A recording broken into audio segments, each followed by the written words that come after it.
ఉద్యానవన యూనివర్సిటీలో 140 పోస్టులకి భర్తీ. అసిస్టెంట్ అసోసియేషన్ ప్రొఫెసర్ల నియామకానికి పచ్చజెండా. అగ్రి వెటర్నరీ విశ్వవిద్యాలయాల్లో మరో 699 ఖాళీలు. హైదరాబాద్ కొండా లక్ష్మణ్ తెలంగాణ రాష్ట్ర ఉద్యాన విశ్వవిద్యాలయ పరిధిలో 140 మంది బోధనా సిబ్బంది పోస్టుల భర్తీకి రాష్ట్ర ప్రభుత్వం అనుమతించింది.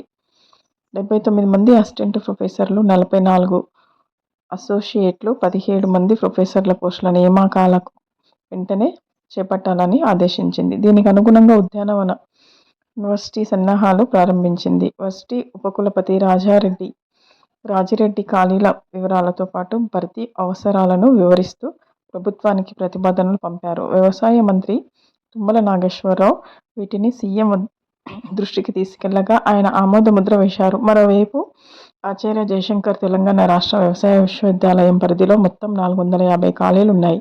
అందులో అత్యధికంగా 380 ఉన్నాయి. పివి నరసింహారావు పశువైద్య విశ్వవిద్యాలయ పరిధిలో 111 మంది అసిస్టెంట్ ప్రొఫెసర్లు, 86 అసోసియేట్, 52 మంది ప్రొఫెసర్ల పోస్టుల చొప్పున మొత్తం 249 పోస్టులు ఖాళీగా ఉన్నాయి. వ్యవసాయ పశువైద్య విశ్వవిద్యాలయాల్లో మొత్తం 699 ఖాళీలు ఉండగా వాటిని భర్తీ చేయాలని రెండు యూనివర్సిటీ ప్రభుత్వానికి 3 నెలల క్రితమే ప్రతిపాదనలు సమర్పించి నియామకాల కోసం నిరీక్షిస్తున్నాయి.